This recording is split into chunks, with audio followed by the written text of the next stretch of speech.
स्वागत है आपका डेली करंट अफेयर्स की सीरीज में। आज की इम्पोर्टेंट करंट अफेयर्स को हम लोग देखेंगे। अगर वीडियो पसंद आए तो वीडियो को लाइक करें, शेयर करें और चैनल को सब्सक्राइब कर लें। पहला इम्पोर्टेंट करंट अफेयर है वैश्विक नेटवर्क तत्परता सूचकांक। वैश्विक नेटवर्क तत्परता सूचकांक में भारत की रैंकिंग में सुधार हुआ है। इसको जारी कौन करता है? तो इसको अंकटाड जारी करता है। यह यूएन की एक अंग है। 2025 में प्रौद्योगिकी और नवाचार रिपोर्ट के अनुसार भारत का रैंकिंग कितना है? तो 170 देशों में भारत की रैंकिंग 36वां है। ठीक है, तो याद रखेंगे आप लोग, भारत की रैंकिंग 36वां है। टोटल 170 देशों को कंसीडर किया गया है। 2022 में भारत की रैंकिंग कितनी थी? 48वां थी, जिससे इसमें काफी सुधार हुआ है। अब जो है यह 36 रैंक पर आ गया है। कौन जारी किया है? तो अंकटाड द्वारा जारी किया गया है। अगला है national payment corporation of India NPCI का कार्यकारी निदेशक किसको नियुक्त किया गया है? तो सोहिनी राजोला को एनपीसीआई का कार्यकारी निदेशक नियुक्त किया गया है। नेक्स्ट है युवा स्पार्क के संस्थापक आकर्ष श्राफ को भारत में प्रारंभिक शिक्षा में बदलाव के लिए राष्ट्रीय युवा पुरस्कार से सम्मानित किया गया है। ठीक है, याद रखेंगे आप लोग, युवा स्पार्क के संस्थापक आकर्ष श्राफ को राष्ट्रीय युवा पुरस्कार से सम्मानित किया गया है। किस लिए? तो प्रारंभिक शिक्षा में बदलाव के लिए। अगला है असम का सबसे प्रसिद्ध त्योहार बिहू के बारे में। अभी रोगाली बिहू या इसी को बोहाग बिहू कहते हैं, जो अप्रैल में मनाया जाता है। तो असमिया नव वर्ष के उपलक्ष्य में अप्रैल 2025 के मध्य में पूरे असम में यह मनाया जाएगा। त्योहार का नाम क्या है? तो इसका नाम है रोगाली बिहू या इसी को बोहाग बिहू भी कहते हैं। इसका सांस्कृतिक महत्व क्या है? तो यह कृषि मौसम और वसंत की शुरुआत का प्रतीक है। इसकी अवधि कितने दिनों की होती है? तो इसकी अवधि टोटल 7 दिनों की होती है। 7 दिनों तक यह मनाया जाता है। इसमें कौन कौन से अनुष्ठानिक कार्यक्रम होते हैं? तो इसमें गोरू बिहू, जिसमें पशुओं की सेवा वगैरह की जाती है। मनहू बिहू, तो इसमें मनुष्यों से संबंधित होता है। गोसाई बिहू, यह देवता से संबंधित होता है। मुख्य परंपराएं क्या है? तो मवेशियों को नहलाना, नए कपड़े पहनना और पूजा अर्चना करना एवं लोक नृत्य करना। महत्वपूर्ण व्यंजन क्या है? तो चीरा, पीठा, लारू, दोई, गुड़, यह जो है महत्वपूर्ण व्यंजन है इससे संबंधित। अभिनेता मनोज कुमार का निधन हो गया है।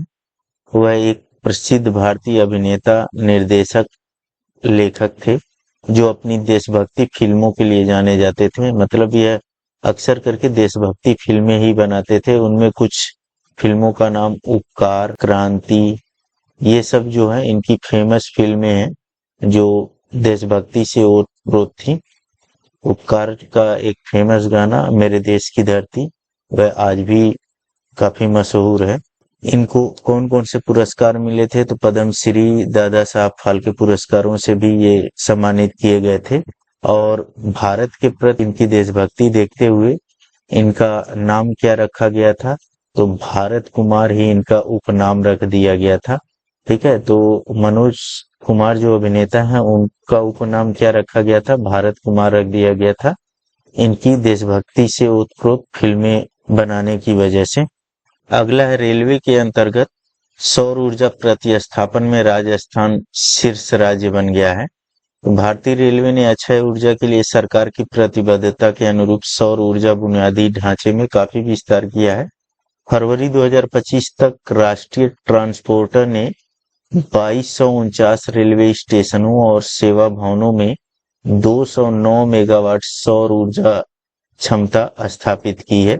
ठीक है, टोटल कितने रेलवे स्टेशन और भवन है?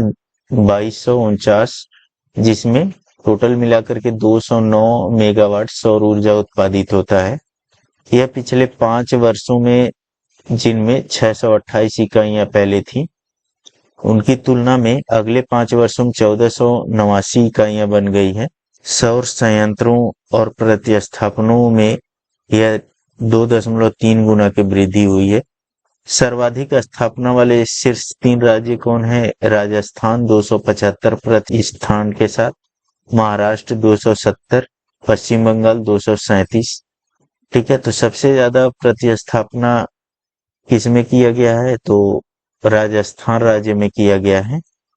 अगला है बिम्स्टेक सम्मेलन 2025 जो बैंकॉक में हो रहा है। इसमें प्रधानमंत्री मोदी भी पार्टिसिपेट किए हैं। बिम्स्टेक समूह को नई गति प्रदान करने के उद्देश्य से प्रधानमंत्री नरेंद्र मोदी ने भारत के यूपीआई को सदस्य देशों की भुगतान प्रणालियों से जोड़ने का प्रस्ताव रखा है। पीएम मोदी ने यूपीआई जो है सभी सदस्य देशों में लॉन्च करने के लिए प्रस्ताव रखा है। यह कदम ऐसा क्यों उठाया जा रहा है, तो इससे व्यापार, व्यवसाय और पर्यटन को बढ़ावा मिलेगा। ठीक है। बिम्स्टेक क्या है, इसका पूरा नाम क्या है, तो इसका हिंदी में पूरा नाम है बंगाल की खाड़ी बहुक्षेत्रीय तकनीकी और आर्थिक सहयोग पहल। इंग्लिश में इसको Bay of Bengal initiative for multi sectoral technical and economic cooperation. ठीक है। इसी का शॉर्ट फॉर्म में क्या है, बिम्स्टेक इसी को बोल दिया जाता है शॉर्ट में। बंगाल की खाड़ी से तटवर्ती और समीपी देशों का एक अंतर्राष्ट्रीय आर्थिक सहयोग संगठन है यह। इसके सदस्य देश कौन है, तो बांग्लादेश, भारत, वर्मा या म्यांमार इसी को बोलते हैं, श्रीलंका, थाईलैंड, भूटान, नेपाल, यह इसके सदस्य देश हैं। पाकिस्तान इसका सदस्य नहीं है, यह याद रखेंगे आप लोग। जब भी एग्जाम में पूछता है तो यह पाकिस्तान जरूर ऑप्शन में रखता है। ठीक है। तो पाकिस्तान बिम्स्टेक में शामिल नहीं है।